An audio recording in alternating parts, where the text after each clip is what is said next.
میں نے آپ کے سامنے وہ اعداد و شمار رکھے جو دنیا کے عالمی مالیاتی ادارے یا عالمی مالیاتی جریدوں نے بتائے.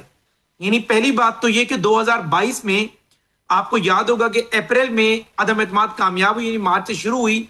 2022 جون میں یعنی ٹھیک 2 مہینے بعد بانی تحریک انصاف کے درجن سے زیادہ انٹرویو موجود ہیں جس میں وہ کہتے ہیں کہ پاکستان دیوالیہ ہونے جا رہے ہیں، اور درست کہہ رہے تھے کیونکہ انہیں پتا تھا کہ جو پیسے میں چھوڑ کر آیا ہوں وہ سارے لون کی واپسی میں چلے گئے. اب $4 ارب کے ہمارے ریزرو رہ گئے تھے.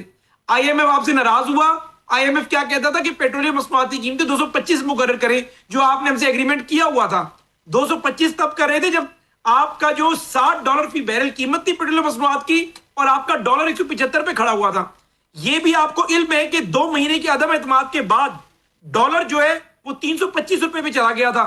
ڈالر کا جوا چل رہا تھا پاکستان میں، اور وہ اسی لیے کہ انہوں نے آرٹیفیشل طریقے سے روکا ہوا تھا اور پوری آپ کی اکانومی ڈوبی ہوئی تھی. ہم نے اس 325 پہ گئے ہوئے ڈالر کو 278 280 کے اوپر لے کر آئے. اس کے بعد یہ لوگ کہتے ہیں آپ کا مارک اپ 24 پہ گیا ہوا تھا. لوگوں نے پیسے بینکوں میں رکھ دیے تھے، ریل اسٹیٹ ڈوب گئی تھی، لوگ بیٹھ کر صرف اور صرف بینکوں کا پیسے کا پروفٹ کما رہے تھے. ہم اسے 10% پر لے کر آئے.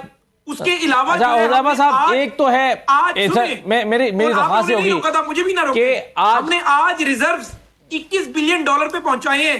ان اسٹیٹ بینک کا جو اکاؤنٹ 1 ہے، مارک اپ آپ کا 10% پہ لے کر آئے ہیں. آئی ایم ایف پروگرام بحال کی ہے.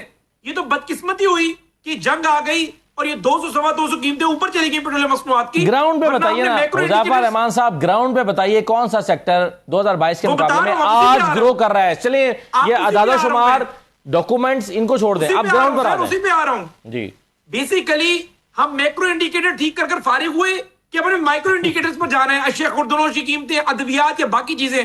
تب یہ جنگ کی صورتحال سامنے آ گئی اور اکانومی جو ہے یہ ایک دن میں کھڑی نہیں ہوتی. اس کو انہوں نے 4 سال ڈبویا، 4 وزیر خزانہ لگائے، چاروں نے ڈبویا. آئی ایم ایف پروگرام ختم ہوا، اس کے آفٹر ایفیکٹ 2025 میں آ کے رکے ہیں اور اب یہ جنگ آ گئی ہے.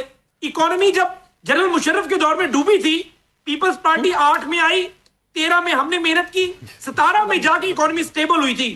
بانی تحریک انصاف چلے مگر آپ اس سوال کا جواب نہیں دے رہے ہو مظفر رحمان صاحب کہ چلیے میں بتا رہا ہوں آپ کے سوال کا جواب دے رہا ہوں. میرا سوال یہ نہیں ہے، میرا سوال یہ ہے کہ گراؤنڈ پر آپ عوام میں جاتے ہیں نا، لوگوں میں جاتے ہیں، آپ مجھے بتائیے کہ انڈسٹری چل رہی ہے، ایگریکلچر پاکستان میں گرو کر گئی ہے، سروس سٹرکچر اس وقت کمال کر رہا ہے. میں تو آپ کی بات سے سہمت ہوں، کوئی ایک سیکٹر میں تو آپ کی بات سے سہمت ہوں کہ پچھلی حکومت جو میکرو انڈیکیٹرز تباہ کر کر چلی گئی تھی اس کے ایفیکٹس مائکرو انڈیکیٹرز پر آئے.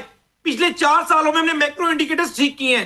اب مائکرو کی باری تھی، تب یہ 250 روپے یا 200 روپے قیمتیں جو پیٹرولیم مصنوعات کی بڑھی، اس کا ذرا پورا بوجھ آپ کی اکانومی میں مزید آ گیا. مائکرو انڈیکیٹرز مزید ڈوب گئے. میں مان رہا ہوں یہ بات.